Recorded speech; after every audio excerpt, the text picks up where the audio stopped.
Staff और प्यारे बच्चों,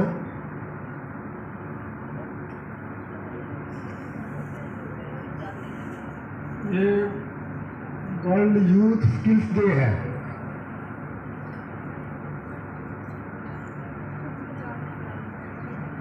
आप लोगों ने थॉमस एडिसन का नाम सुना है? यस। एडिसन यस एक वैज्ञानिक थे जिन्होंने किस चीज़ की खोज की थी? बोल ना जोर से। एडिसन ने। बोल बल। हाँ हाँ ठीक कह रही हो आप, लेकिन जोर से बोलो। बल्लभ की। हाँ।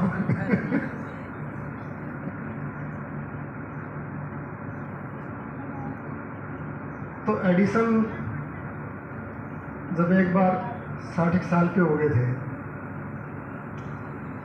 तो अपने घर की पुरानी चीज़ों को ऐसे ही देख रहे थे। पुराने घर में आके ना, तो घर में एक पेटी पड़ी थी पुरानी, जैसे हमारी आजकल लोहे की पेटी होती है, संदूक। उसमें पुराना सामान पड़ा था, पुराने कागज़ पड़े थे। तो देख रहे थे तो एक लिफाफा दिखा उनको।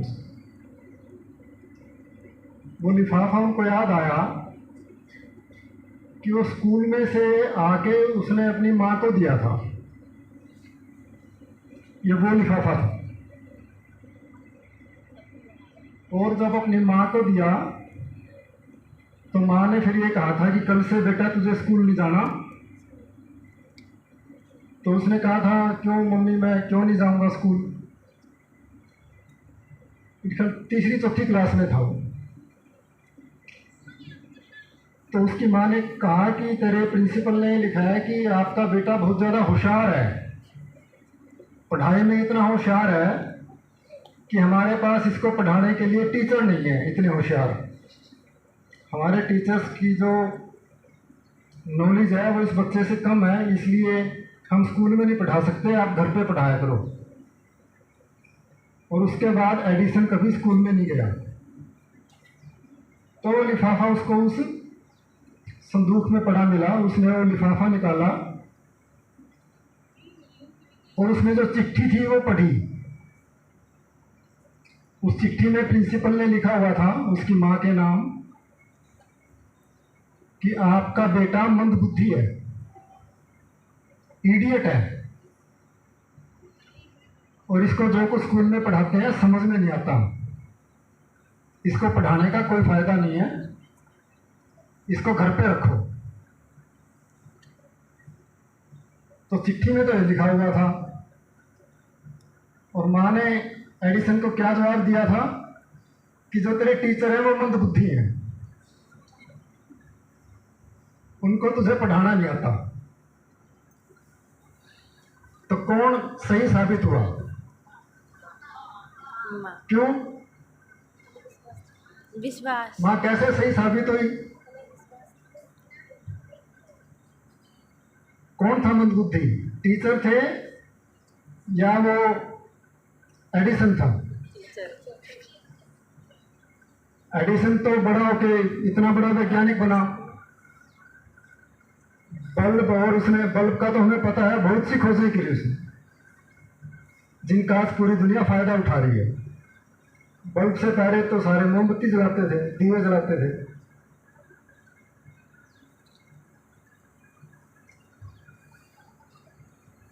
तो ये कोई जरूरी नहीं है कि जिनके स्कूल में कॉलेज में बहुत अच्छे नंबर हो, दिमाग भी तेज हो। और साइंस तो ये कहती है कि जन्म के समय बच्चों का दिमाग लगभग बराबर होता है। उसके बाद जो उसका ज्यादा प्रयोग करता है उसका दिमाग तीखा हो जाता है, तेज हो जाता है।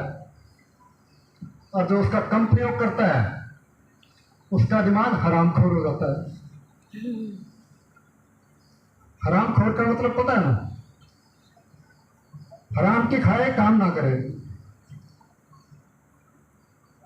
आदत पड़ जाती है काम ना करने की। घरों में भी होते हैं, खासतौर से लड़के जो हैं, ये लड़कियां कहेंगी ये लड़के हरामखोर हैं, काम नहीं करते घर पे कुछ भी। आप दोनों इकट्ठे पढ़ के जाते हो घर पे, मान लिया कोई भाई बहन है आईटीआई से पढ़ के जाओगे, तो आप तो घर पे जाके सारा काम करोगी, लड़कियां तो, लड़का जाके कुर्सी पे या बिस्तर पे जम जाएगा, रोज जमाएगा, तो उसको हरामखोर कहते हैं। तो शरीर का जो अंग काम नहीं करता वो हरामखोर हो जाता है और उसको काम ना करने की आदत पड़ जाती है। उससे काम लेने की कोशिश करो तो वो रोता है कि मैं तो ऐसे ही ठीक हूँ, मजा आ रहा है। और जिसको काम करने की आदत होती है वो काम करते करते उस काम में और परफेक्ट हो जाता है, उसका वो अंग और मजबूत हो जाता है। तो जो अंग जितना ज़्यादा काम करेगा उतना ज़्यादा मजबूत हो जाएगा और उतना ही शार्प हो जाएगा। अब मेरी कुश्ती करा दो किसी गांव वाले के साथ, कौन जीतेगा? पक्का? उसका कारण है मेरा शरीर तो काम करता नहीं। किसान तो खेती करता है, मजदूर मजदूरी करता है, वो शरीर से मेहनत करते हैं, उनका शरीर मेहनत करता है तो उनका शरीर मजबूत हो गया, मेरा शरीर हरामखोर हो गया, इसलिए कमजोर हो गया। लेकिन ये कह दो कि 10 पेज कैसे लिखना है, एक मजदूर किसान और मुझे कह दो, कौन लिखेगा बढ़िया? क्योंकि मैं दिमाग को ज्यादा चलाता हूँ, सारा दिन दिमाग चलता रहता है, शरीर चलता नहीं, तो मेरा दिमाग मजबूत हो गया, शार्प हो गया। तो आप समझ गए मैं क्या कहना चाहता हूँ? Yes sir. कि जिस शरीर के जिस अंग से काम लोगे वो उतना मजबूत होगा, उतना शार्प होगा, उतनी उसकी एफिशिएंसी बढ़ेगी। और जन्म के समय सब बराबर होते हैं। तो आप लोग भी दिमाग, और हमारा सिस्टम ऐसा है, हमारे देश का या दुनिया का सिस्टम ऐसा है, इस असलियत को हम नकार नहीं सकते कि जो शरीर से मेहनत करता है उसको कम पैसे मिलते हैं, जो दिमाग से मेहनत करता है उसको ज़्यादा मिलते हैं। इसलिए आप सौभाग्यशाली हो कि आप आने वाले समय में शरीर से कम करोगे, दिमाग से ज़्यादा करोगे, क्योंकि आपके पास स्किल है, टेक्नोलॉजी है। तो जितना आप अपनी टेक्नोलॉजी को डेवलप करोगे, जितना ज़्यादा दिमाग से काम लोगे, जितनी नई नई चीज़ें सीखोगे, उतना ज़्यादा आपकी वैल्यू बढ़ेगी, उतना ज़्यादा दूसरी कंपनियां आपको लेना चाहेंगी और उतने ज़्यादा आपके पैसे बढ़ेंगे। और अपनी दिमागी स्किल को अपग्रेड नहीं करोगे, केवल शरीर से काम लोगे, तो मजदूर को तो सबसे कम पैसे मिलते हैं। आप किसी फैक्ट्री में देख लो या किसी सरकारी दफ्तर में देख लो, सारी जगह यही हाल है। तो आप अपने शरीर की बजाय दिमाग को हरामखोर मत बनने देना, दिमाग को चलाते रहो। और दिमाग को चलाने का तरीका है दिमाग से सोचते रहो, दिमाग से पढ़ते रहो। जितना आप पढ़ते रहोगे उतना आपका दिमाग विकसित होगा। अपने ट्रेड से संबंधित, अपने फील्ड से संबंधित आप पढ़ोगे, या उसमें आपने पढ़ लिया तो आप वैसे भी लिटरेचर पढ़ोगे तो भी आपका दिमाग डेवलप होगा। मेरे माँ बाप भी अनपढ़ थे और मैंने नहीं कभी सोचा था कि मैं यहाँ तक पहुँच जाऊँगा, लेकिन बचपन से ही पढ़ने का शौक ज़्यादा था।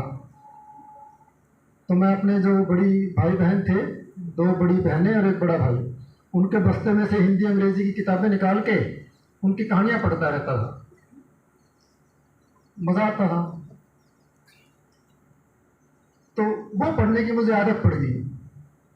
फिर स्कूल की लाइब्रेरी से किताबें लेने लगा तो मुझे लिटरेचर पढ़ने की आदत पड़ गई। उससे मेरी पढ़ने की स्पीड तेज हो गई और दिमाग हरामखोर नहीं हुआ, शरीर बेशक हो गया। और पढ़ने की स्पीड तेज थी, दिमाग विकसित हुआ, उसी का नतीजा निकला कि मैं कंपटीशन पास करके यहाँ तक पहुँच पाया। नहीं तो हो सकता है शरीर से कोई ज़्यादा काम करता रहता। तो दिमाग को आप चलाते रहें, और टेक्नोलॉजी को जितना अपग्रेड करेंगे उतनी आपकी डिमांड रहेगी मार्केट में। चाहे आप प्राइवेट नौकरी करें, सरकारी नौकरी करें, या अपना खुद का काम करें, सभी जगह ये लागू है। और लड़कियों को तो मैं ख़ास तौर से कहना चाहूँगा, रितु बजाज जी भी सुन के खुश होंगी, कि हम कहने के आध्यात्मिक हैं। भगवान की पूजा कहने के लिए करते हैं।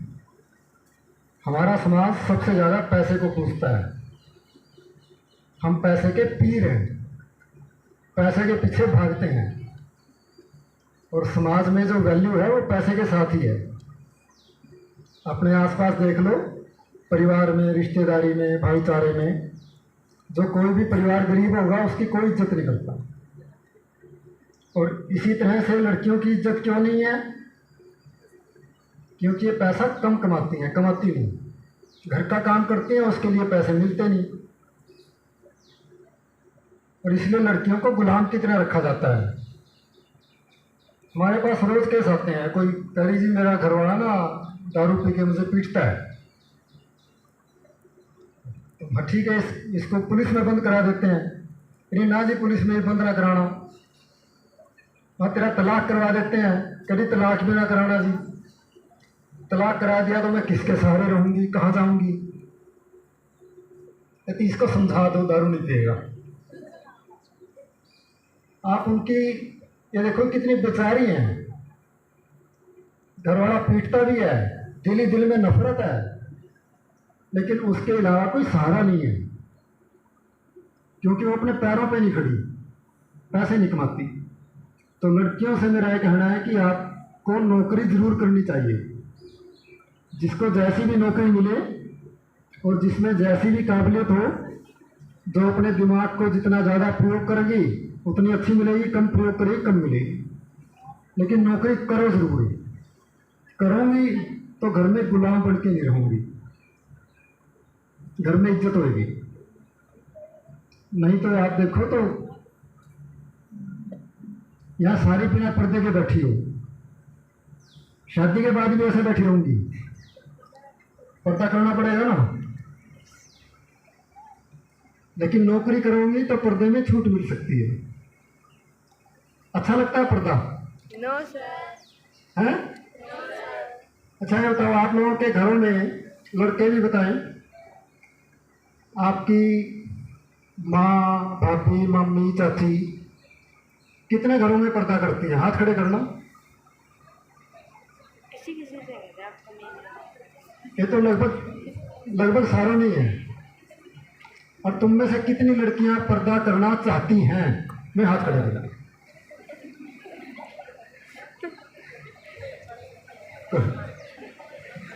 अच्छा लड़कों में से खड़े करो।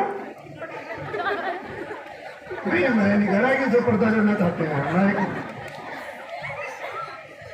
मैं कह रहा हूँ कि वो लड़के जो अपनी ये चाहते हैं कि मेरे घर की औरतें, मेरी माँ, मेरी मामी, चाची या मेरी आने वाली बहू पर्दा करें, वो हाथ खड़े करना।